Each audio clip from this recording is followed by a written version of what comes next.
أعوذ بالله من الشيطان الرجيم. بسم الله الرحمن الرحيم. لن تنالوا البر حتى تنفقوا مما تحبون وما تنفقوا من شيء فإن الله به عليم. كل الطعام كان حلا لبني إسرائيل إلا ما حرم إسرائيل على نفسه من قبل أن تنزل التوراة. قل فأتوا بالتوراة فاتلوها إن كنتم صادقين. فمن افترى على الله الكذب من بعد ذلك فأولئك هم الظالمون. قل صدق الله. فاتبعوا ملة إبراهيم حنيفا وما كان من المشركين. إن أول بيت وضع للناس للذي بمكة مباركا وهدى للعالمين. فيه آيات بينات مقام إبراهيم ومن دخله كان آمنا ولله على الناس حج البيت من استطاع إليه سبيلا ومن كفر فإن الله غني عن العالمين. قل يا أهل الكتاب لم تكفرون بآيات الله والله شهيد على ما تعملون. قل يا أهل الكتاب لم تصدون عن سبيل الله من آمن تبغونها عوجا وأنتم شهداء وما الله بغافل عما تعملون. يا أيها الذين آمنوا إن تطيعوا فريقا من الذين أوتوا الكتاب يردوكم بعد إيمانكم كافرين. وكيف تكفرون وأنتم تتلى عليكم آيات الله وفيكم رسوله ومن يعتصم بالله فقد هدي إلى صراط مستقيم. يا أيها الذين آمنوا اتقوا الله حق تقاته ولا تموتن إلا وأنتم مسلمون. واعتصموا بحبل الله جميعا ولا تفرقوا واذكروا نعمة الله عليكم إذ كنتم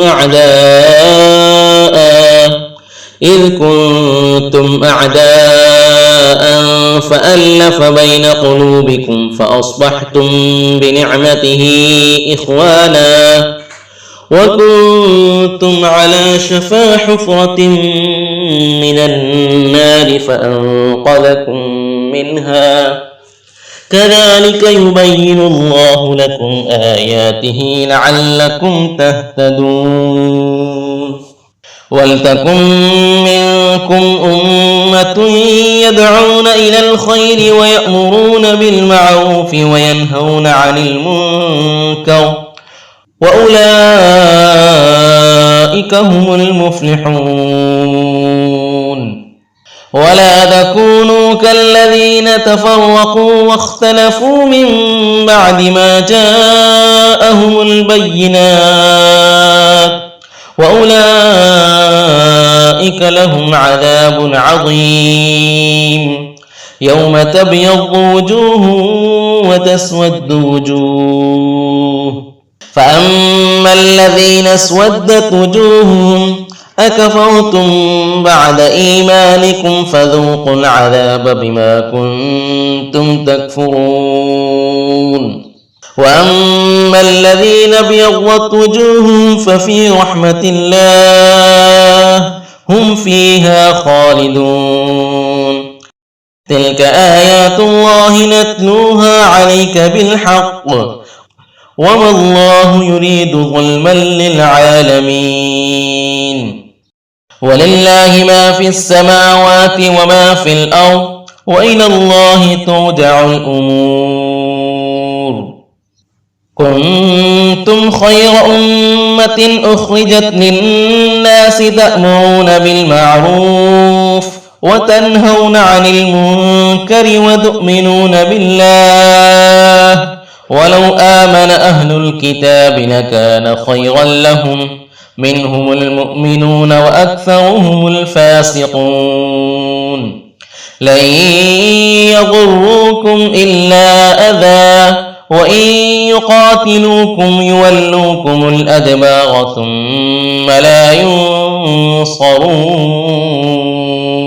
ضربت عليهم الذلة أينما ثقفوا إلا بحبل من الله وحبل من الناس وباءوا بغضب من الله وضربت عليهم المسكنة ذلك بأنهم كانوا يكفرون بآيات الله ويقتلون الأنبياء بغير حق ذلك بما عصوا وكانوا يعتدون. ليسوا سواء من أهل الكتاب أمة قائمة يتلون آيات الله آناء الليل وهم يسجدون يؤمنون بالله واليوم الآخر ويأمرون بالمعروف وينهون عن المنكر ويسارعون في الخيرات وأولئك من الصالحين. وما يفعلوا من خير فلن يكفروه والله عليم بالمتقين. إن الذين كفروا لن تغني عنهم أموالهم ولا أولادهم من الله شيئا وأولئك أصحاب النار هم فيها خالدون. مثل ما ينفقون في هذه الحياة الدنيا كمثل ريح فيها صر أصابت حرث قوم ظلموا أنفسهم فأهلكت وما ظلمهم الله ولكن أنفسهم يظلمون. يا أيها الذين آمنوا لا تتخذوا بطانة من دونكم لا يألونكم خبالا ودوا ما عنتم قد بدت البغضاء من أفواههم وما تخفي صدورهم أكبر قد بينا لكم الآيات إن كنتم تعقلون. ها أنتم أولئك تحبونهم ولا يحبونكم وتؤمنون بالكتاب كله وإذا لقوكم قالوا آمنا وإذا خلوا عضوا عليكم الأنامل من الغيظ قل موتوا بغيظكم إن الله عليم بذات الصدور. إن تمسسكم حسنة تسؤهم وإن تصبكم سيئة يفرحوا بها وإن تصبروا وتتقوا لا يضركم كيدهم شيئا إن الله بما يعملون محيط. وإذ غدوت من أهلك تبوئ المؤمنين مقاعد للقتال والله سميع عليم. إذ هم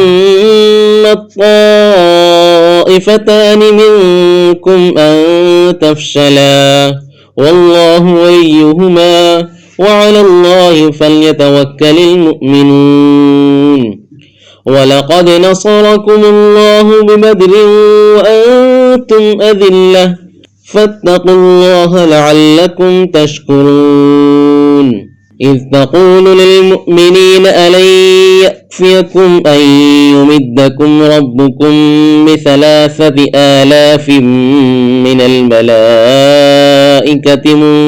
منزلين بلى إن تصبروا وتتقوا ويأتوكم من فورهم هذا يمددكم ربكم ب5,000 من الملائكة مسومين وما جعله الله إلا بشرى لكم ولتطمئن قلوبكم به وما النصر إلا من عند الله العزيز الحكيم ليقطع طرفا من الذين كفروا أو يكبتهم فينقلبوا خائبين ليس لك من الأمر شيء أو يتوب عليهم أو يعذبهم فإنهم ظالمون ولله ما في السماوات وما في الأرض يغفر لمن يشاء ويعذب من يشاء والله غفور رحيم يا أيها الذين آمنوا لا تأكلوا الربا أضعافا مضاعفة واتقوا الله لعلكم تفلحون واتقوا النار التي أعدت للكافرين وأطيعوا الله والرسول لعلكم ترحمون وسارعوا إلى مغفرة من ربكم وجنة عرضها السماوات والأرض أعدت للمتقين الذين ينفقون في السراء والضراء والكاظمين الغيظ والعافين عن الناس والله يحب المحسنين والذين إذا فعلوا فاحشة أو ظلموا أنفسهم ذكروا الله فاستغفروا لذنوبهم ومن يغفر الذنوب إلا الله ولم يصروا على ما فعلوا وهم يعلمون أولئك جزاؤهم مغفرة من ربهم وجنات تجري من تحتها الأنهار خالدين فيها ونعم أجر العاملين قد خلت من قبلكم سنن فسيروا في الأرض فانظروا كيف كان عاقبة المكذبين هذا بيان للناس وهدى وموعظة للمتقين ولا تهنوا ولا تحزنوا وأنتم الأعلون إن كنتم مؤمنين إن يمسسكم قرح فقد مس القوم قرح مثله وتلك الأيام نداولها بين الناس وليعلم الله الذين آمنوا ويتخذ منكم شهداء والله لا يحب الظالمين وليمحص الله الذين آمنوا ويمحق الكافرين أم حسبتم أن تدخلوا الجنة ولما يعلم الله الذين جاهدوا منكم ويعلم الصابرين ولقد كنتم تمنون الموت من قبل أن تلقوه فقد رأيتموه وأنتم تنظرون وما محمد إلا رسول قد خلت من قبله الرسل أفإن مات أو قتلا انقلبتم على أعقابكم ومن ينقلب على عقبيه فلن يضر الله شيئا وسيجزي الله الشاكرين وما كان لنفس أن تموت إلا بإذن الله كتابا مؤجلا ومن يرد ثواب الدنيا نؤته منها ومن يرد ثواب الآخرة نؤته منها وسنجزي الشاكرين وكأي من نبي قاتل معه ربيون كثير فما وهنوا لما أصابهم في سبيل الله وما ضعفوا وما استكانوا والله يحب الصابرين وما كان قولهم إلا أن قالوا ربنا اغفر لنا ذنوبنا وإسرافنا في أمرنا وثبت أقدامنا وانصرنا على القوم الكافرين فآتاهم الله ثواب الدنيا وحسن ثواب الآخرة والله يحب المحسنين يا أيها الذين آمنوا إن تطيعوا الذين كفروا يردوكم على أعقابكم فتنقلبوا خاسرين بل الله مولاكم وهو خير الناصرين سنلقي في قلوب الذين كفروا الرعب بما أشركوا بالله ما لم ينزل به سلطانا ومأواهم النار وبئس مثوى الظالمين ولقد صدقكم الله وعده إذ تحسونهم بإذنه حتى إذا فشلتم وتنازعتم في الأمر وعصيتم من بعد ما أراكم ما تحبون منكم من يريد الدنيا ومنكم من يريد الآخرة ثم صرفكم عنهم ليبتليكم ولقد عفا عنكم والله ذو فضل على المؤمنين إذ تصعدون ولا تلوون على أحد والرسول يدعوكم في أخراكم فأثابكم غما بغم لكي لا تحزنوا على ما فاتكم ولا ما أصابكم والله خبير بما تعملون ثم أنزل عليكم من بعد الغم أمنة نعاسا يغشى طائفة منكم وطائفة قد أهمتهم أنفسهم يظنون بالله غير الحق ظن الجاهلية يقولون هل لنا من الأمر من شيء قل إن الأمر كله لله يخفون في أنفسهم ما لا يبدون لك يقولون لو كان لنا من الأمر شيء ما قتلنا هاهنا قل لو كنتم في بيوتكم لبرز الذين كتب عليهم القتل إلى مضاجعهم وليبتلي الله ما في صدوركم وليمحص ما في قلوبكم والله عليم بذات الصدور. إن الذين تولوا منكم يوم التقى الجمعان إنما استزلهم الشيطان ببعض ما كسبوا ولقد عفى الله عنهم إن الله غفور حليم.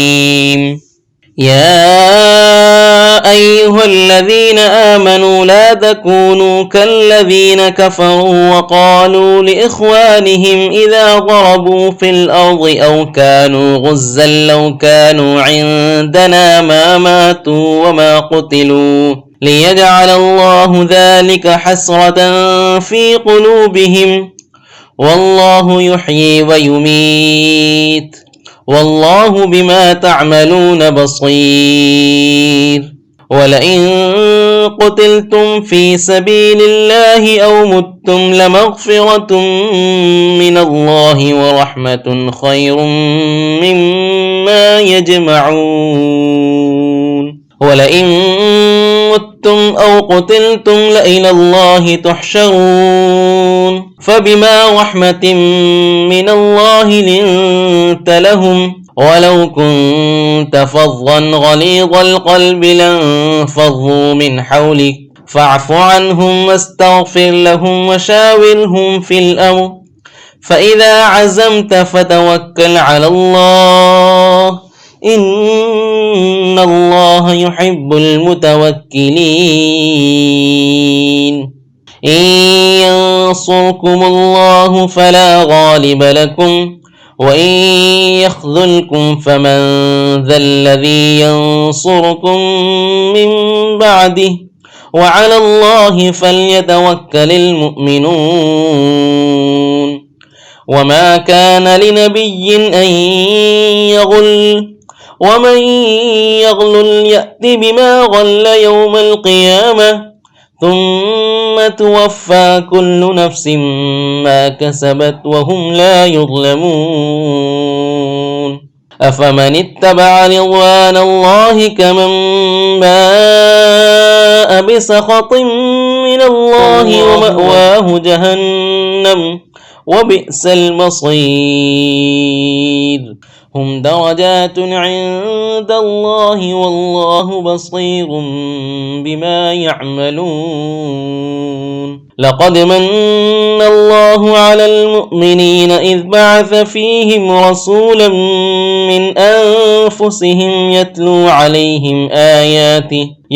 عليهم آياته ويزكيهم ويعلمهم الكتاب والحكمة وإن كانوا من قبل لفي ضلال مبين. أولما أصابتكم مصيبة قد أصبتم مثليها قلتم أنى هذا قل هو من عند أنفسكم إن الله على كل شيء قدير.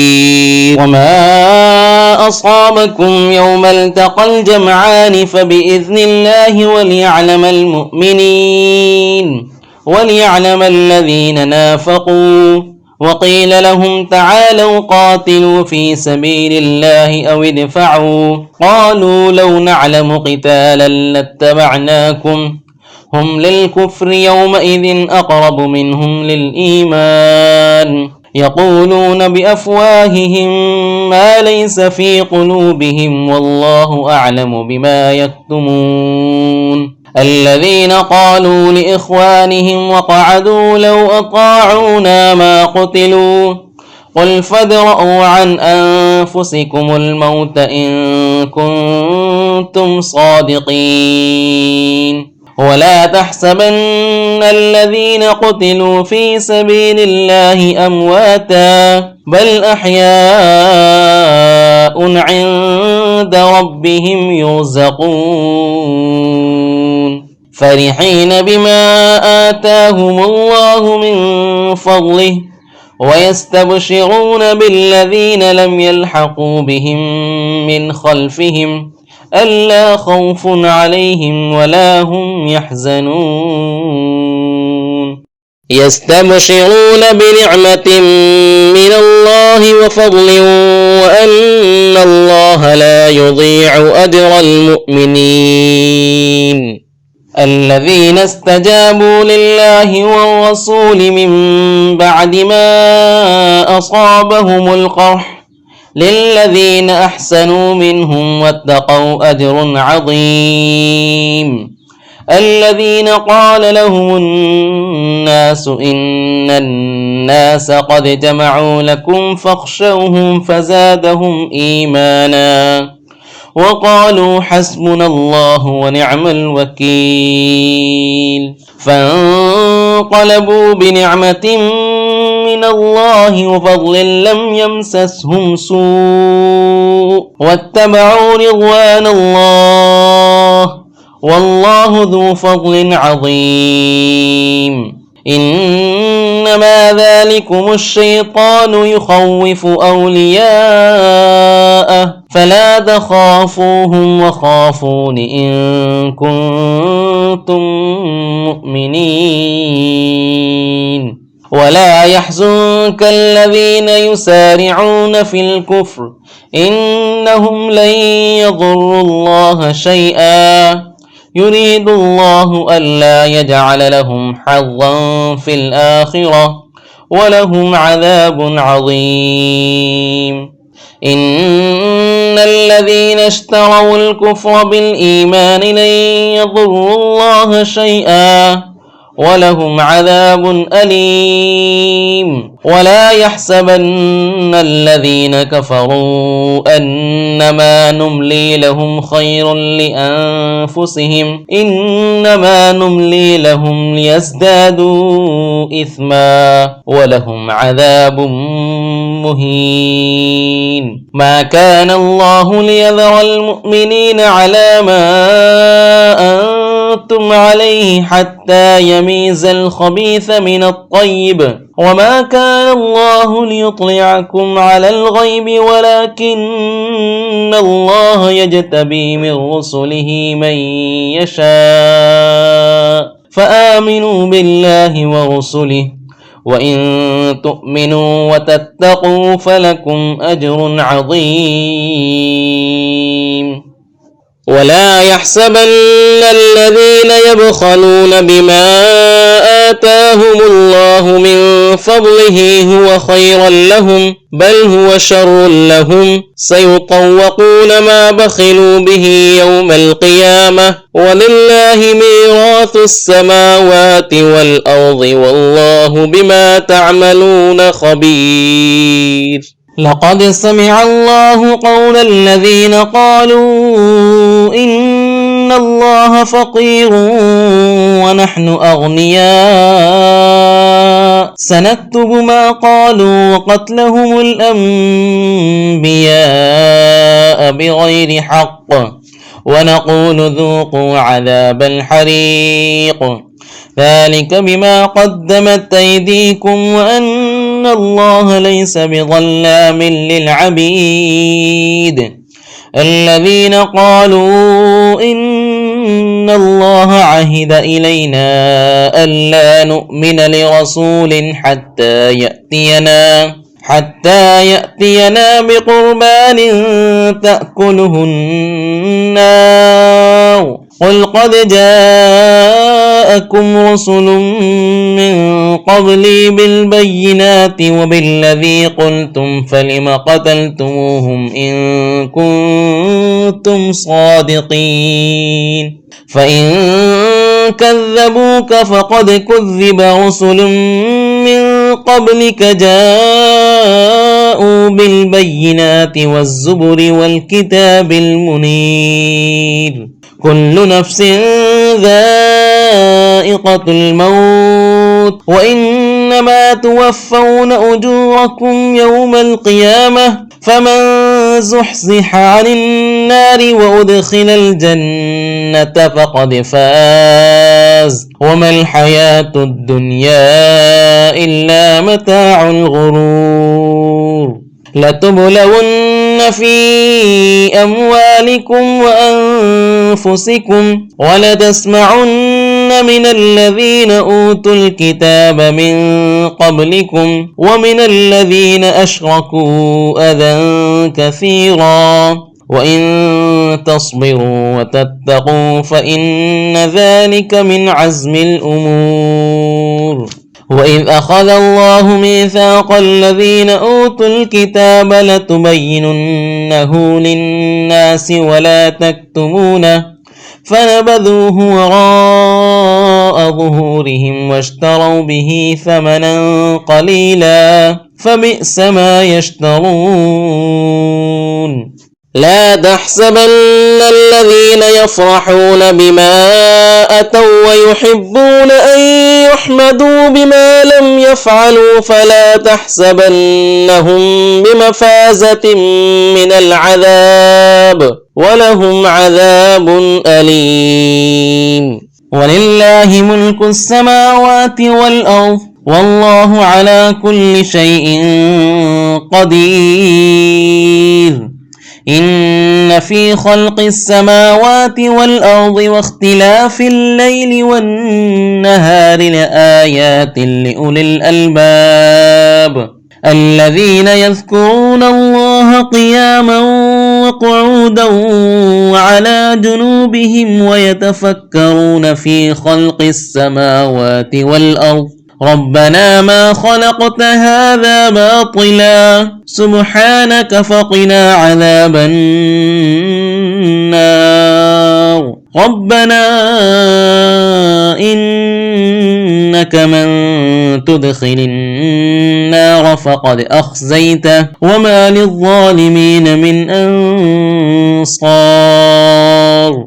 ربنا إننا سمعنا مناديا ينادي للإيمان أن آمنوا بربكم فآمنا ربنا فاغفر لنا ذنوبنا وكفر عنا سيئاتنا وتوفنا مع الأبرار. ربنا وآتنا ما وعدتنا على رسلك ولا تخزنا يوم القيامة إنك لا تخلف الميعاد. فاستجاب لهم ربهم أني لا أضيع عمل عامل منكم من ذكر أو أنثى بعضكم من بعض فالذين هاجروا وأخرجوا من ديارهم وأوذوا في سبيلي وقاتلوا وقتلوا لأكفرن عنهم سيئاتهم ولأدخلنهم جنات تجري من تحتها الأنهار ثوابا من عند الله والله عنده حسن الثواب. لا يغرنك تقلب الذين كفروا في البلاد متاع قليل ثم مأواهم جهنم وبئس المهاد. لكن الذين اتقوا ربهم لهم جنات تجري من تحتها الأنهار خالدين فيها نزلا من عند الله وما عند الله خير للأبرار. وإن من أهل الكتاب لمن يؤمن بالله وما أنزل إليكم وما أنزل إليهم خاشعين لله لا يشترون بآيات الله ثمنا قليلا أولئك لهم أجرهم عند ربهم إن الله سريع الحساب. يا أيها الذين آمنوا اصبروا وصابروا ورابطوا واتقوا الله لعلكم تفلحون.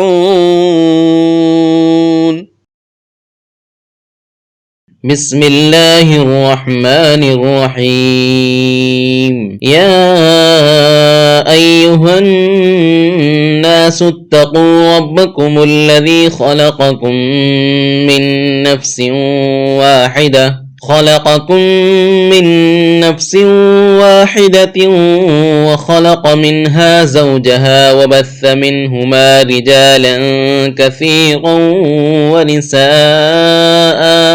واتقوا الله الذي تساءلون به والأرحام إن الله كان عليكم رقيبا وآتوا اليتامى أموالهم ولا تتبدلوا الخبيث بالطيب ولا تأكلوا أموالهم إلى أموالكم إنه كان حوبا كبيرا وإن خفتم ألا تقسطوا في اليتامى فانكحوا ما طاب لكم من النساء مثنى وثلاث ورباع فإن خفتم ألا تعدلوا فواحدة أو ما ملكت أيمانكم ذلك أدنى ألا تعولوا وآتوا النساء صدقاتهن نحلة فإن طبن لكم عن شيء منه نفسا فكلوه هنيئا مريئا ولا تؤتوا السفهاء أموالكم التي جعل الله لكم قياما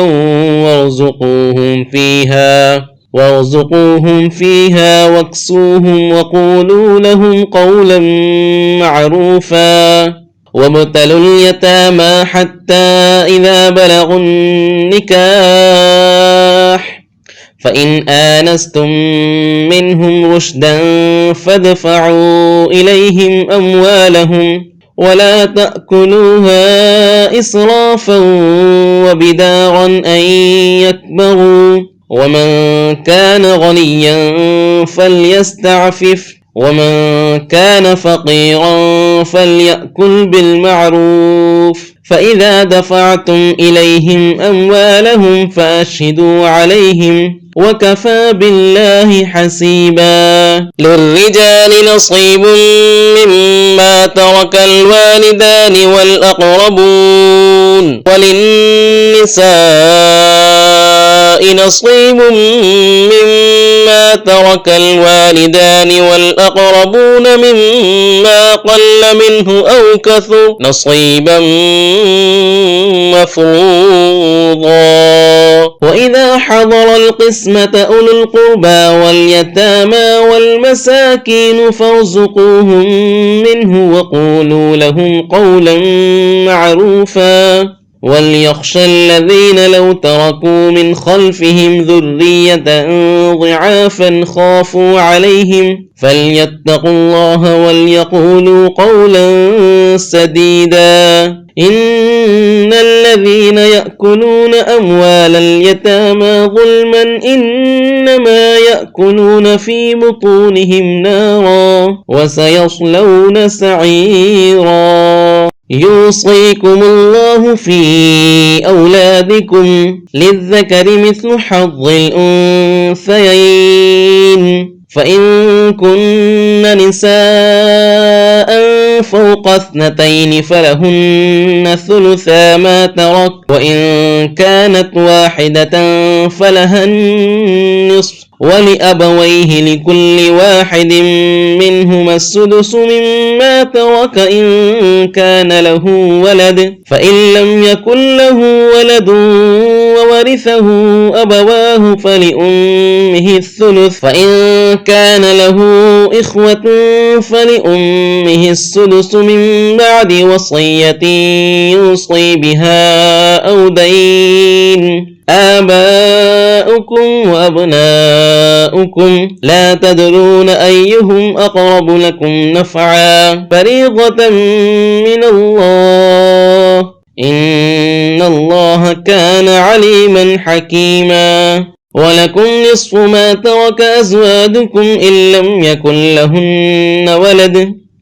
فإن كان لهن ولد فلكم الربع مما تركن من بعد وصية يوصين بها أو دين ولهن الربع مما تركتم إن لم يكن لكم ولد فإن كان لكم ولد فلهن الثمن مما تركتم من بعد وصية توصون بها أو دين وإن كان رجل يورث كلالة أو امرأة وله أخ أو أخت فلكل واحد منهما السدس فإن كانوا أكثر من ذلك فهم شركاء في الثلث من بعد وصية يوصى بها أو دين غير مضار وصية من الله والله عليم حليم. تلك حدود الله ومن يطع الله ورسوله يدخله جنات تجري من تحتها الأنهار خالدين فيها وذلك الفوز العظيم.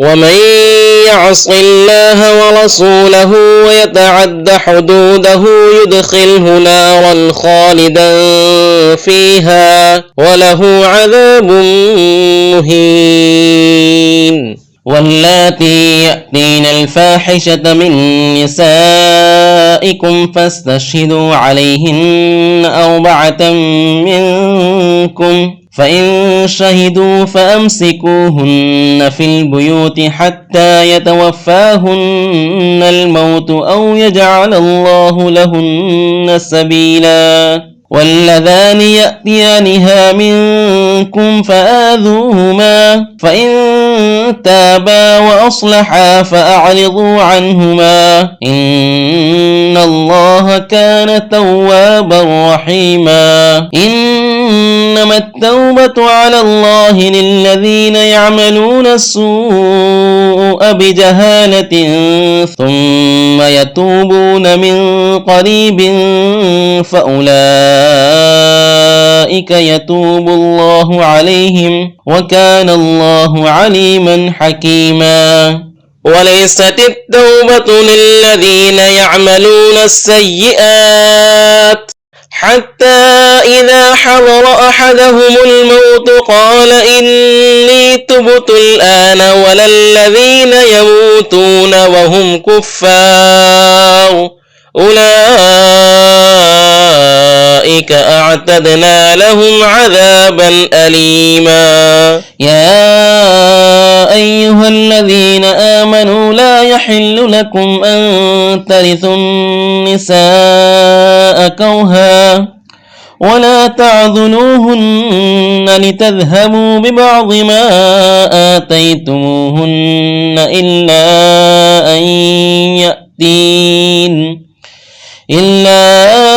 أن يأتين بفاحشة مبينة وعاشروهن بالمعروف فإن كرهتموهن فعسى أن تكرهوا شيئا ويجعل الله فيه خيرا كثيرا. وإن أردتم استبدال زوج مكان زوج وآتيتم إحداهن قنطارا فلا تأخذوا منه شيئا أتأخذونه بهتانا وإثما مبينا. وكيف تأخذونه وقد أفضى بعضكم إلى بعض وأخذن منكم ميثاقا غليظا. ولا تنكحوا ما نكح آباؤكم من النساء إلا ما قد سلف إنه كان فاحشة ومقتا وساء سبيلا. حرمت عليكم أمهاتكم وبناتكم وأخواتكم وعماتكم وخالاتكم وبنات الأخ وبنات الأخت وأمهاتكم اللاتي أرضعنكم وأخواتكم من الرضاعة وأمهات نسائكم وربائبكم اللاتي في حجوركم من نسائكم